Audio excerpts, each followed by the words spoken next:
everybody, I'm Kenya and welcome back to my YouTube channel. So today I want to talk about this book that I read. So I did speak about the first part, volume 1, and this is The Ancient Secret of the Flower of Life. I did a whole review on volume 1 and now this is volume 2. So with volume 2, the author of the book, Jumbalo, he talks about his journey, traveling to Egypt, going into the pyramids, his experiences with meditating and all that other stuff inside of certain pyramids. So in this book, he basically focused on the Merkaba meditation.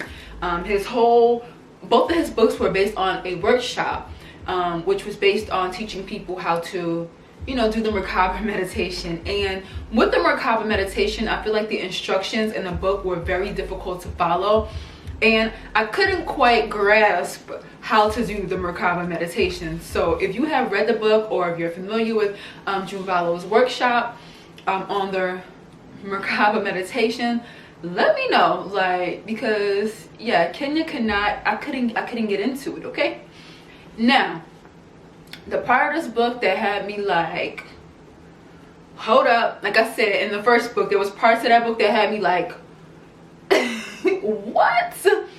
Yes, there was a certain part of this book that stood out to me, and I even wrote down my notes so that when I made this video I don't leave out anything. And so if you see me looking down,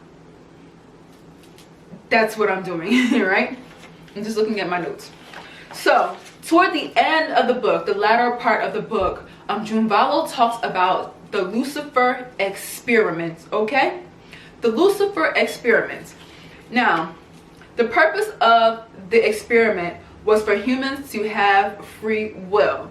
So if you don't know, as humans, we have free will, meaning like we are free to just think and do what we want to do. Okay, once our creator or God or source or whatever you want to call him decided that he wanted to create free will, that means that now there is good and there's evil, if you get what I'm saying.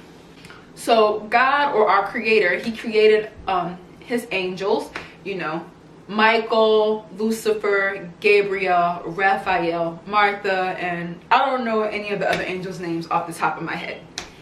And the name Lucifer means the bright and shining one. You often hear that Lucifer is the bearer of light, and people always get that confused. They think that the bearer of light is God, but no, it's really Lucifer. Okay. So there was no free will prior to creating Lucifer. Okay, and through Lucifer's actions and decisions, free will became a reality. Right? So in order for Lucifer to create his own reality, he had to create a synthetic Merkaba to separate himself from God. So in the first part of the book, I mentioned that there was a synthetic Merkaba that was created, and our Merkaba is basically like this energy force that's all around us, our body or whatever. And so I did mention the synthetic Merkaba in the first volume, and so that is what Lucifer did. So as we all know, sacred geometry is basically lots of shapes: squares, circles, triangles, and these different shapes, which we call platonic solids, make up the basis or the foundation of the universe. Right? You have something called the egg of life inside of the flower of life. Okay, I'm gonna talk slow and I'm gonna try to explain this in layman's terms and as simple as I can, because I want you to understand where I'm going with this. Okay.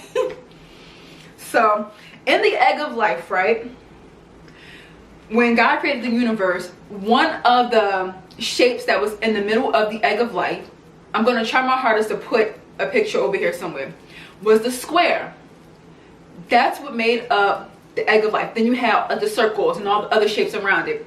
However, in order for Lucifer to create his own Merkaba, right, to create his own reality, Lucifer was the only angel out of all the angels that he created at the time that wanted to create his own reality, and he wanted to separate himself away from God. He wanted to be his own boss. He didn't want to have anybody over him. So in order to do that, he had to create his own synthetic Merkaba. So our creator had tried this a few other times before he created Lucifer with other angels. Before he created Lucifer, before he created Michael, you know, all those angels. He tried with other angels and it never worked. And there is a series on Netflix called The Good Life. If you've ever seen The Good Life, I'm going to compare, I feel like, what happened here to The Good Life, because when I read it, it put me in mind of the show on Netflix called The Good Life. So I'm just going to give you the basic premise of the show called The Good Life on Netflix. There was a character called Eleanor who was played by Kirsten Bell, and Michael, who was played by Ted Dawson. Now Michael was actually a demon in the show The Good Life, and he was supposed to be based on Archangel Michael. So they were in the bad place, like they had made it to hell. However, this demon called Michael was given a chance to basically trick people into believing that they had made it into heaven. So he was trying to create his own basically reality in the show called The Good Life. And you know, these characters, they struggled with their free will because they wanted to remain in the good place, and they knew they probably were in the wrong place, but they didn't want anyone to catch on. And so through the use of technology in this show, like you had to have a certain amount of points, it determined if you went to the good place or the bad place. And Michael, who is a demon, like he kept failing and kept failing, and he kept having to create this reality all over again of the good place without his, you know, master or the person above him finding out that he kept failing. So that is what I thought of, the show I thought of when I read this, you know, when I read what God was trying to do with Lucifer and his angels and trying to create free will. And basically in the egg of light, when God created the universe, he put a square, right? A square inside of that egg of light. That was one of the platonic solids that he used, was that square. And you know, of course, there's a bunch of circles and, you know, different shapes in different areas, you know, places around it. However, when Lucifer wanted to create his own reality, he couldn't use the original egg of life or the original, you know, shapes or platonic solids of the universe. So he had to manipulate it a bit, right? So he manipulated the square to a 45-degree angle. And you know what the 45-degree angle is, right? Who do we always see doing this? So when I read that, I literally had to read it twice, because there's a famous rapper who is always doing this, and he's older. You'd also see old photos of Hitler doing this too. And you know, we all know that Hitler was like one of the most evil men on the earth. So when you're throwing up this, just understand what you're throwing up. This is the symbol of Lucifer, my dude. Lucifer, okay? Now don't tell me I'm reaching, because it's in black and white. That's sacred geometry right there. That's the science of the universe. And why, out of all symbols to throw up, would you throw this up? Now, with free will came the creation of technology. Now, in the book, as I was reading it, when they talk about technology, technology can be anything from the clothing that we put on our bodies, because this is something that was created to cover what is natural, you know, our human flesh, you know what I'm saying? So anything that was created outside of God basically it's technology, you know? When God created humans, he didn't create clothes and say, y'all go wear these. So what I got from the book was, back then your consciousness was so high that when you felt cold, you know, you could automatically just warm yourself up. Now you have to turn on the heat, you plug in a space heater, and that technology is what gets you warm, if you get what I'm saying. And he talked about, well, Jumbalo, as I say, he is telling these things from his own point of view. He talks about how he talks to Fall.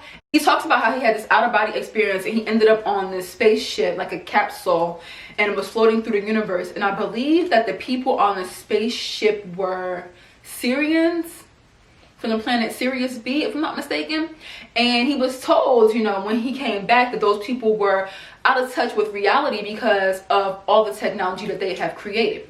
Now, back to technology, back until, like I said, this was stuff that he first came out with this like in 1984. It is 2020 now. So we recently heard that Bill Gates wanted to build a smart city in Belmont, Arizona. And that he was investing $80 million into this whole project.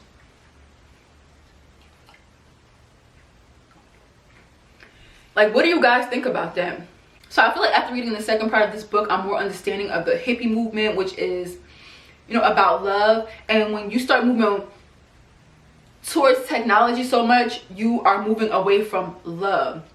And love is a natural feeling that we're supposed to experience. Love is just a natural emotion that a lot of people lack, I feel like, in our present day. That's why so many heinous crimes go on and people do things with no damn remorse, you know?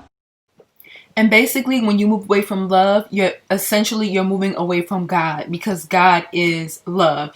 And if you read the Bible, they talk about agape love. And then you have Corinthians.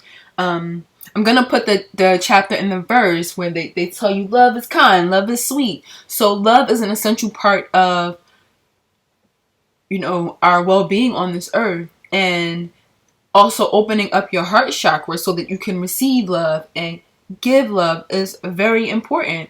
So yeah, I'm guessing the whole hippie love movement was just us getting back to, you know, a higher consciousness, for the lack of better words. And you know, now we hear so much about, you know, the chip and how they're trying to chip you with this getting tested for the COVID-19. And I just feel like, I don't even have my phone in front of me right now, but I just feel like we're so worried about being chipped, but we voluntarily carry around a cell phone every single day that tracks our daily movement, the stores we go into, our search history on Google, the apps that we download online. And basically a whole profile can be built about you based on your phone, even if you decide you don't want to sign up for any social media accounts. Just from the activity of your phone, a whole profile can be built on you as a person. But yeah, the second volume really gave me a lot to think about. A lot of things in this book reminds me of things that are presently happening today. Like, did you read the book? Like, what did you think about, like, the last couple of chapters, the last few chapters, the Lucifer Experiment? What did you think about when they talked about technology? Was it like reminiscent of what is going on today? Like, what do you think? Let me know in the comment section. But that's what I got out of it, and I had to come and I had to share it. I wasn't going to even talk about volume 2, but I had to come and I had to tell y'all, okay? All right. So if you're here to the end of the video, I want to thank you guys for coming to kick with me today. And I'm going to see you guys in my next YouTube video. Toodles. Ouch.